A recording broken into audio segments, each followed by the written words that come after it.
Hello, good morning. Hey Renee, how are you? Good, thank you for joining us today. We Oh, are now thank you for having me. live. Yeah, so I think it's just connecting to all the networks at the moment. Okay, Yeah, so we have a few minutes to sip great. on our coffee if we want to. Oh, I wish I had thought to grab another cup of coffee. What time is it there for you, Renee? So it's 10:30 here, so Mm. not too early. I tend to not schedule anything before 10 or 10:30 in the morning. 10 is my sweet spot. I can get up Is it? early and do paperwork and do Yeah. everything, everything else I need to do. But 10 o'clock is when I like to get started live with Yeah. clients or face-to-face stuff. Yeah. Yeah, So I'm right there with you. your brain is functioning and yeah, It's that's warmed good. up, yeah. Uh-huh, and I've had a chance to Good, take good. care of everybody else, the dogs, the birds, the kids, get them Oh, wow. settled so they're out of my hair. We have somebody from India. It's 12:05 AM in India. Wow. Oh my gosh, thank you That for thanks for joining joining. us. Yeah. Oh, Wow, that's the amazing. middle of the night for me. Yeah, yeah, I tend to go to bed pretty early too. I'm up early, but anyways, Mhm. enough about me. I will introduce you. So, thanks Okay. everybody who is joining us. We have one of my favorite people, Melanie Cerone. She's a PhD, she's a CPDT-KA, and a bunch of other awesome things. I'm going to get you to just introduce yourself and tell us all about your sort of background and education and all that. Okay, great. Well, thanks Yeah. again, Renee. And you're one of my favorite people too. You were so awesome. You were such a Thank badass. And I love that you. about you. Um, so you're right. Yeah. So I have, let's see, I'm a psychologist, licensed psychologist. I have my PhD in counseling psychology and a master's in clinical psychology. And not too long ago, I finished my graduate certificate in applied behavior analysis. So I'm getting ready to sit for the exam to become a board certified behavior analyst hopefully in Wow. February. Yeah, so I'm really Wow. excited about that. And as a piece of that, kind of along the way, I also attained a certificate in organizational behavior management, which is basically behavior analysis as it's applied to business, which is super cool and very relevant to us as trainers because, like myself, I found myself coming into the role as a trainer with a clinical background and wanting to work, to help people and dogs, obviously, and then realized, oh, this is a business as well. And so there are certain businesses practices that we often don't think of. So it's been hugely helpful from that perspective as well. And so one of my goals is also to use our awesome science of ABA to help trainers with the business piece and business aspects as well. Yeah, So that's a little bit about amazing. what I have going on. Yeah, You yeah. have such a like it's just such a wide in breadth, I guess is how I would Oh, describe thank how you. much knowledge you have in education, which is um for most of us is a lifelong sort of journey, right? Is we're always looking for the next sort of Oh thing my to yeah. gosh. It is that is it. It is lifelong. And it's kind of funny. So you say lifelong learn and we really all are. Like you never know it all. And I realized the more, the more you learn, the more you realize what's out there and the more you realize what you don't know. And so, even though, and I've practiced for, gosh, it was scary before I came on. I thought, oh my gosh, I got my master's in 86. Like that's 34 years ago. It's really scary. I don't feel that old, but I am that old. And, No. I've practiced clinically in a number of different settings with, different, adults and children and adolescents in corrections, in outpatient, in residential treatment. Wow. So there's this broad, like you said, broad background, but there's so much more to know. And what I've loved about going back to school and working on my certificate in ABA is that it's always, there's just so much more to know. And so I feel like I've scratched the surface, but it keeps us learning and striving to be better. So if anybody tells you they know it all or they're the expert in the field, oh my gosh, so not true. We're Yeah. always learning, always growing. There's always more to learn. Absolutely. Yeah. So today I thought we'd talk about uh, education and knowledge for not only Mhm. for dog guardians, but for Yeah. dog trainers, because I mean, yes, there's two sides to this, right? But it sort of intersects, right? So the Huge intersection. misinformation, yeah, the misinformation and the just not knowing who to believe, it's difficult. And I think I would love to know from you what dog owners should be looking for first when they're taking advice from people or even just looking online. That's oh my gosh, that's such a great question, and it's one I think we all struggle with because, as you know, I'm not telling you anything that you don't know, but dog training and the trainers out there, it's unregulated, meaning there are no standards for a minimum level of education, for experience, for training, for mentorship, for competency. So, and that was daunting to me when I got into the field. So I trained dogs, just as a hobby, with my local dog training club, for years. I just always had this interest. And then when I decided, okay, it would be really cool as I started to see, how, oh, there are psychologists applying, learning theory to help animals in zoos to, live in enriched lives and to, work through some of the challenging behaviors, resulting from captivity. I thought, oh, it would be cool to kind of, segue in. I have this skill set from, psychology and my background. And then I got into the field and I was blown away that there was no path to becoming a dog trainer or an animal behaviorist, that it was all over the field.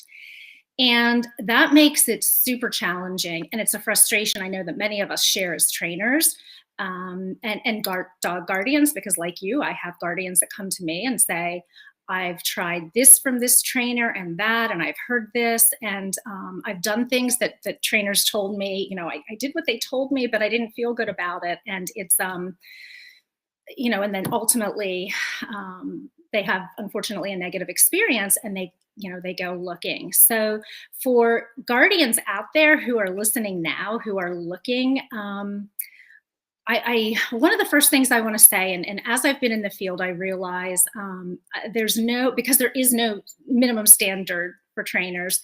There's no one, I think, certificate or training program or school. I think within all of that, so even being a certified professional dog trainer, that's my official certification in the training industry.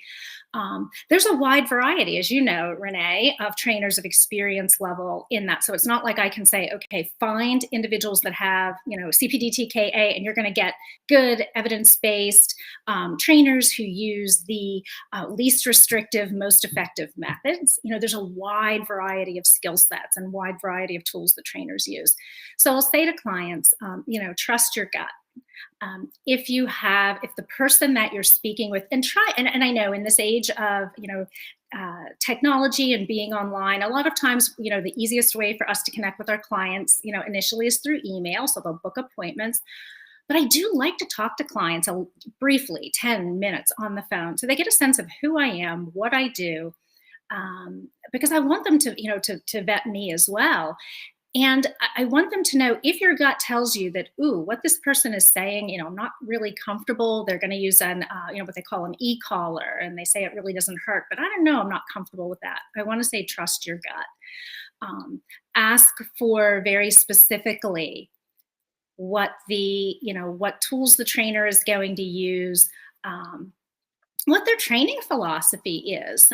So if you have somebody who says, you need to be alpha, you need to be dominant, and their take is that they are going to eliminate or get rid of behaviors, that's a red flag, because it's likely that they're going to come in with some old school behavior modification, punishment-based techniques, either positive punishment in the form of a e-collar, shock, prong collar, choke collar, or they're going to come in and, they might be doing the, drag them off to, a timeout negative punishment procedure that's all about, okay, we're going to eliminate this behavior. And then, we're going to come in with some reinforcers and just reinforce anything that isn't that bad behavior, that problem behavior. And if that's where your trainer's coming from, that's one you may want to kind of move on and go forward. So I think it's about, I really hope to educate and train clients that, find a trainer who you connect with, who's kind and compassionate to you, who listens to you, who's empathic to you, because if they're not to you, likely they're not going to be, it's possible they're not going to be so much so to your dog. And ask, listen to what they say. Are they going to be teaching your dog skills, applied behavior analysis, and what we want to do? We just don't want to eliminate behavior. Again, that's old school behavior modification. We want to get to the function, the purpose of the behavior. We want to teach an alternative skill. And that's what ABA is. It's really teaching our learners functional, adaptive behaviors to get their needs met. And so that's, kind of in a nutshell, that's a little bit of what I really want clients to do. And can I read you something? Because I saw this right before I got on. It's from somebody who I admire very much in our training community. So this is from Debbie Jacobs. I'm going to take a drink of water here. And take a breath. So she has a fabulous, and she's somebody, so we'll talk about, kind of people that I kind of like and recommend. So she's somebody that's kind of on my list of trainers for that I will recommend my guardians look at. Her website and her Fearful Dog Facebook group, also her book, A Guide to Living with and Training a Fearful Dog. So it's one of my go-to resources for clients. It's very readable, relatable, and I know she's trained in ABA. Debbie's a registered behavior technician, so she has, formal training and background, and she's very clear that that's her focus. But she posted in her Fearful Dog Facebook group today, and it was so relevant. So I did ask permission with her if I could read this. So she's talking about what she tells, clients to look for, because in her group, there are trainers and there are clients. And she says, quote, "I will encourage you to work with trainers who focus on getting and reinforcing behaviors using the least restrictive or aversive options available to them." Boom, that is so beautiful. And this is Debbie again. "Trainers who understand what it looks like for an animal to feel safe, who can explain how to create good associations with the objects and events they are going to experience, and how to evaluate your efforts when it doesn't seem to be happening. Trainers who can explain, should you need to hear it, the specifics of the orderly training they are supporting you in doing, and who, through this orderliness and conceptually systematic and data-driven training, sort out when something is working and when it isn't, and how to respond to either set of conditions." So that is, it's a lot, but it's beautiful. And for those who want to read that, you can find that on Debbie Jacobs. It's Fearful Dogs is her Facebook group. So I'd encourage you, trainers, if you're not in there, and guardians, it's a fabulous group providing sound, evidence-based information on working with fearful dogs. And that's really it. It is finding a trainer who's going to be teaching your dog skills, who's going to keep them, make it an aversive-free environment, who's going to use good things, create positive associations, and teach you, what they're doing, and they're transparent about it. They're going to tell you what they're doing. I think the challenge is that, and you touched, you're going to touch on this, is the language that's used. It's very, it's almost manipulative, I guess you could say, and it's not truthful. So, if clients, or the public are looking to sort of vet people, it's tough because, I don't know if they call it the expert syndrome or what it is, but when you hire somebody, or you sort of automatically think, oh, they're the expert, so I trust them, I believe them. And I mean, I think, unfortunately, we almost have to guide people in the direction of not being trustworthy to start with. And, go ahead and, tell me what your thoughts are on the language that's used by certain trainers that we should be looking for. That is a red flag. Yeah. So it's so disheartening, and so it can be tough. And when I first got into this area, there were trainers, the trainers that kind of distinguished themselves, who didn't use these heavy positive punishment-based techniques, or, they didn't use shock collars or e-collars, prong collars, choke collars, fear, to train, kind of call themselves, positive reinforcement trainers or aversive-free trainers, or let's see, I'm trying to think of some other things. But that language, the problem is that language got co-opted by trainers who did use those things. So yes, I use a shock collar, but I also use, treats. So I use positive reinforcement, so I'm a positive reinforcement trainer. Or yes, I use a shock collar, but I am not physically pulling your dog on a leash, so I am going to say I'm a force-free trainer, because using an e-collar is not force. So I think some of the verbiage and some of the marketing that trainers were using to signify that they were different from the trainers that didn't have any education, that were just coming in and using punishment-based techniques or using that old dominance theory, has kind of gotten co-opted by trainers using those techniques. And so it is really hard. So I in the past, I would say, look for fear-free. So fear-free, as is a you can get the fear-free certification for professionals that helps, veterinary practices can be fear-free certified. And so unfortunately, even that has gotten co-opted in some cases by trainers or other professionals who will use tools that aren't in line with the fear-free. But that is one thing I'll say, okay, if you're looking, that might be helpful. So it's really hard. And the other thing I want to put out there, Renee, is that I think this is one of the things that I encourage trainers who are using the, as Debbie said, and as I fully agree, the least restrictive, most effective, evidence-based methods, is to really look at our marketing as well. So I've seen things that are very concerning to me, even from trainers who I think are coming from a good place ethically and are well-trained professionals, and certainly professionals who I think, okay, I might refer to this individual. But I think if we are saying things, like, for example, one example is, I'm a certified trainer, and you have a certificate of completion that isn't a certification.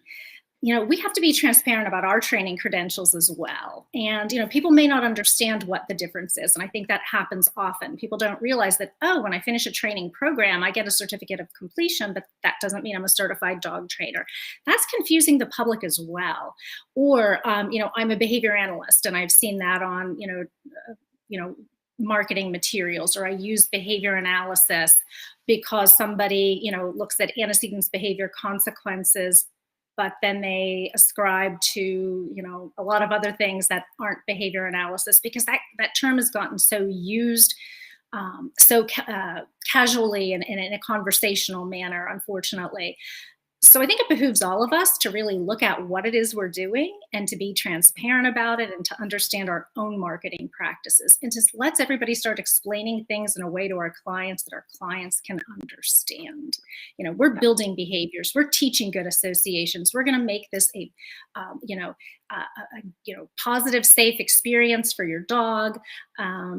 What are you going to do? And that's what I try to do with my clients. So it's one thing to say, I don't use fear, startle, all of the things you don't do, but what is it that you do? And let's help our clients. Let's guide our clients that way. Yeah. And I think a simple way for people to maybe sort of weed people out if they're looking for a trainer is, are they always recommending how to respond after the dog gets it wrong? Beautiful. You know what I mean? Yep. Because if that is your approach to training, then you're not training. That's perfect. And I just had a conversation with someone last night. She had a conversation with two trainers, both trainers in the area, recommended shock collars. She met with one of the trainers and had 2 sessions, and it was for a dog with some resource guarding issues. And so the trainer came over and was teaching her some basic, obedience cues, just helpful in general, but not addressing the behavior, and then said, well, he couldn't help her because the dog wasn't doing the resource guarding. And that's exactly right. So what he wanted to do was to set up the situation so that the dog would engage in the resource guarding behavior so that he could then shock the dog to punish and eliminate that behavior. So that's a really great way to say, if they are using, so, if all they want to do is see the behavior so they can, shock it, jerk a prong collar, jerk a choke collar, string up the dog after the fact, that's a red flag. So we want to be looking at using proactive prevention strategies, help doing the antecedent arrangements, doing the things beforehand that are true interventions, as well as the consequences that we do use. Let's make them appetitive. Let's make them things that are going to build and strengthen behaviors, and teach your dog what you want them to do instead. So if you have a trainer, I guess, who is all about let's eliminate this behavior, and they're not focusing on, okay, what can we teach the dog to do instead and set them up for success, that's not a trainer that I would recommend. Yeah. And I think, the other part of language is, and interpretation of how the animal feels is often projected to the client. So I have noticed a lot of language that, is stating, well, it doesn't hurt the dog. It's not hurting them to change the behavior. And I think that people really need to know that, to simplify it, it either has to, it can't be neutral for the behavior to change. So it either has to be really beneficial for the animal and or good, right? You probably are cringing when I say good. No. And this is the language our clients understand. Absolutely. Yeah. Debbie's speaking to, and she says create good associations. Yeah. And we don't get to the one thing that unfortunately, my computer has decided it's going to update right in the middle of this. So everything's okay on this end. So good. Okay. So when I just lost my place, got distracted with that. No worries. I'm sorry, Renee. What did you? Just sort of, we don't know how the animal feels, but in terms of changing behavior, it's not just neutral, right? Yeah. Right. So things that are, reinforcers are things that are going to strengthen and increase behavior. And typically we think of those things as positive reinforcers. So things that dogs, like and enjoy. So food being one of them, and, novel, good, high value food, toys, play. For some dogs, it might be petting. And praise from their guardians. But as we know, those things, it is not the object in and of itself. It is, because sometimes if you're full, food isn't going to be, a reinforcer for a behavior. You're not going to work for that because you're just not motivated. So there's motivating operations in play as well.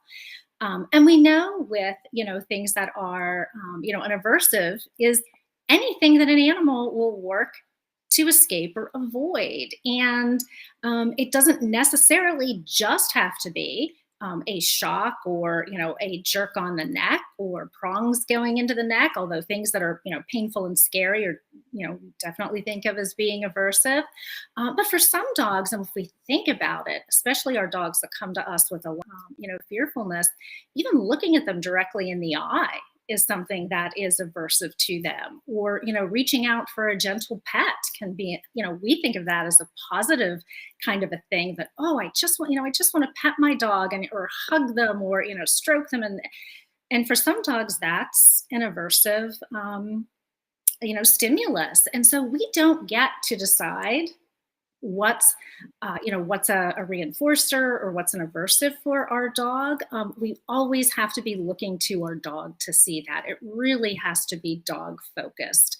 And so when trainers that are using these tools are saying, well, it really doesn't hurt the dog, it's just stim, or it is just a tap, or they are just noticing, that's a lot of euphemism. And they're not being transparent. They are not being clear, because you're right. If it's having an effect on behavior, it's doing something. So you're very right about that. Well, and I think too, if we're talking about education for dog guardians, Mm-hmm. body language is probably the first thing, and I almost overlook it sometimes when I'm, doing podcast episodes or chatting with people, is that it really is the foundation of at least a portion of understanding how animals feel, right? So if we don't have a good handle on that, it's a problem. So I think, yeah, it's really important. Hugely important. And it's so funny that you brought that up because, I have kind of my little list of things, because you said, what information do you provide to, guardians? Where do you recommend that they go for good quality information? And that's one of the things. So I do a lot of work with dogs that have issues with aggression, as well as dogs that have separation related problem behaviors. So reading our dog's observable behaviors, because we don't know how a dog really feels. They can't use language, obviously, so they are telling us by their body behaviors. That's how they're communicating. What overt, observable, measurable behaviors can we see that indicate to us that, ooh, this is something that's aversive. I don't like this. And of course, as you know, oftentimes very well-meaning owners don't understand until the dog is doing those things like growling or snarling, or, at the point where they're biting, we realize, oh yeah, that dog, doesn't like what's going on. But those more subtle body language indicators, those lip licks or turning away or yawning or, ears back. And so one of my favorite resources, Renee, and it is a standard, and I went back and looked at some of my notes for my initial consults, is your Bravo Dog Education free course for guardians on reading dog body language. So that is one of my standard things. And I've gotten, as I've done this, very, very selective. And there is a lot of good information out there. But I also realize clients have finite time, resources, bandwidth to read it. So I could give them, 10 sources, on body language, or I can give them one that I think, it's going to, really be impactful. It's good information, it's comprehensive, and so I get very selective. And so yours is one of them that's always on my list for helping. Good. Yeah, I think people just need more access to accurate information quickly, because otherwise they end up going to the wrong places. Which I think YouTube is probably, unfortunately, one of the not so awesome places where a lot of misinformation and damaging stuff is. There are some good. Do you have any YouTube folks that you recommend for videos or anything? I do a lot of aggression work. And so a lot of times it will be also families that have children. So Family Pause Parent Education. And I love their resources because they have a website that's chock full of fabulous information. There's free resources guardians can download. And then they also have a YouTube channel, which is great. Jennifer Shyrock. There is just such a wealth of free information, free videos on YouTube that, talk about a myriad of issues related to dog and child safety at different developmental levels. So babies, toddlers, older children. They have their website, and then they have their YouTube channel. And then Jen also has some webinars that are like $15, $14.95 that I'll recommend for clients that have kids that, again, have a wealth of information. Really good practical information that's in language, our clients can understand, and coming from a place that is very client-centered. It's there. It's clients feel good about getting the information. Yeah, excellent. No, that's great. I think the one I wanted to add is Emily Larlam's, which is Kiko Pup, KIKOPUP. I think it's easily digestible stuff. It is clear, concise. So I often send people there as well for, basics. But she also does cover some reactivity stuff, and, it's very easy to follow. So I'm trying to, and if I remember any more, I'll add them here. Oh, but I have Dog Kind, Kelly Lee. oh, So yes, I'll put that up. She has fantastic videos on their YouTube channel for reactivity. She also has an awesome video that's about 8 minutes long that I will recommend to clients on being able to discern if your dog really wants to be petted by looking at what their body language is. And that's hugely helpful. I'll just put that up for her. Excellent. Yeah, that's helpful. Go ahead. Sorry. Oh, I was just going to say, so, and then, you know, often with clients, with my clients that have, you know, dogs with aggression issues, I will recommend, you know, muzzle training. And so I often will refer to Chirag Patel's muzzle training video, which I like, as well as, you know, the Muzzle Up project. I know that that's recently been kind of revamped. And so I'm not sure if they have videos on there right now, but it's also just a resource in general I'll give to my clients about information regarding muzzle training. Excellent. So let's shift gears a little bit. Let's chat a little bit about, for those dog trainers out there or trainers to be, I think one of the more common questions that I get or people contacting me is, how do I become a dog trainer? Where do I start? What are the best courses? And how do you answer that? It's a loaded question. Big question. So I will always start what are your goals? What do you want?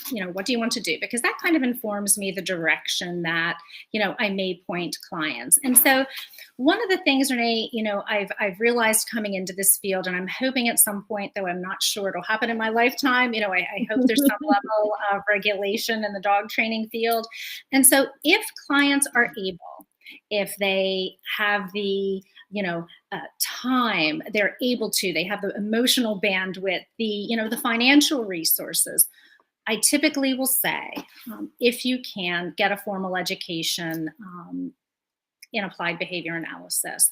So if people who come to me don't have a bachelor's degree, I will recommend, okay, let's see if you're interested and you want to go down that path. I will help people find, bachelor's programs in experimental psychology, certain other areas that may be related, and start there and really get a good understanding. I think that that is so important, that animals and people really deserve good, vetted, evidence-based information. And then certainly if you're able to, if you're looking at, okay, I have a bachelor's, I will recommend, looking at, a master's if you're able to do it in applied behavior analysis, because that really is our science of behavior change. And one of the things I really want to emphasize is that it is an entire branch of science. It is the science of how behavior changes of all living organisms, whether you're a goldfish or you're a human. And it is an entire branch of science. People get their master's and their doctoral degrees in it. And it kind of sometimes I think gets reduced down to, oh, I know behavior analysis. It's antecedents, behavior, and consequence. It's that 3-term contingency. And that's like reducing medicine to, oh, I know how to put a Band-Aid on, or I know how to staunch bleeding, so I know medicine. So if you can, that's really, and there aren't programs right now that well, if you want to become a board certified behavior analyst, you have to do your experience working with people. But it is applicable to, again, all organisms. So I will always encourage people. The other reason I do that is because sometimes, we decide we're going to do a career shift. And I one time talked to an individual at an event, and they were very sad because they had spent almost the equivalent of what they would have spent on attaining a master's degree on various dog training programs and continuing education. And they decided after several years that they were leaving the field. And so this huge amount of money that they had spent, tens of thousands of dollars, it wasn't transferable to anything. So that's one of the reasons something to think about. Yeah, do it. It's something to think about within our field. And I realize that with the cost of, with formal education, in the United States, it's just exploded, and it's kind of outrageous. If people can't do it, and sometimes people can't do it for other reasons, they're working, they have families, they have other commitments, look at train with people who have training in the dog training field in applied behavior analysis. And there's some really great programs. So of course, the one that comes off, at the top of my head first is Living and Learning with Animals with Susan Friedman, Dr. Susan Friedman, who started her program years ago and was a professor in applied behavior analysis, and now is working, sharing and disseminating information about behavior science to animal trainers in various settings. Her course is a great introductory course to expose people to applied behavior analysis. She's a fabulous instructor. Her program is just so good. And I took it again after I'd taken it originally, I think in 2013 or 14, and I just audited it again, and it never gets old. I heard it with completely different ears. There were so many good things. So if you've taken it, take it again, I'll say. Erica Frohrbacher, who is a Ph.D. and a board-certified behavior analyst. She has a program in the IAABC education program on kind of introduction to behavior analysis and animals. And she does that with Joanna Platzer, who also helps her. I just took that as well. It's a very doable course. It's, I think, 4 weeks or 6 weeks. It's not very long, chock full of excellent information. She also has started a new program at Virginia Tech on animal welfare and applied behavior analysis. So it has both incorporated. And if you're able to do a master's program, that's one I would say look at. There's a behavior analysis foundation to that program. Let me see what else. What other great things? The Art and Science of Animal Training Conference. Unfortunately, they're not having their conference in February. It's February every year, and they're not doing it virtually. They're going to wait until next year. Fantastic conference, one of the best conferences I'd ever been to. I think they have their presentations from last year. Are they available online? Do you know? I'm just going to put their website up. Put their website up. I don't know. I know there is somebody who blogs about them, and I've read blog summaries of the different presentations. If they have them and they're available, I would say, go for, yeah, absolutely. Eduardo Fernandez, he is a behavior analyst and has published and is working in the field of animal behavior. He was with the Florida Institute of Technology in their master's program in applied behavior analysis, and I know he's going to Australia to do a program there. He does lives with different people in the field of behavior analysis. So he had a fabulous 2-hour live with Joseph Lang, and who is also just this amazing mind and fabulous behavior analyst. So that was awesome. And he's doing one coming up very soon this month with Ken Ramirez. So today, I think it's today. Is it today? There's just too many great things, too little time. Is it? I think it's 4 p.m. Eastern. So yeah. Oh, wow. Yeah. Okay. Yeah. I'm not going to be able to make that one. Oh, but the replay. He's on YouTube. So he has a YouTube channel. That's where his things are. Excellent. Mentor. So hook up with somebody who, seek mentorship, seek supervision, seek, consultation. It's something that I think I would love to see more of in this field. When I went to get into it, I was asking around, where do I get mentorship?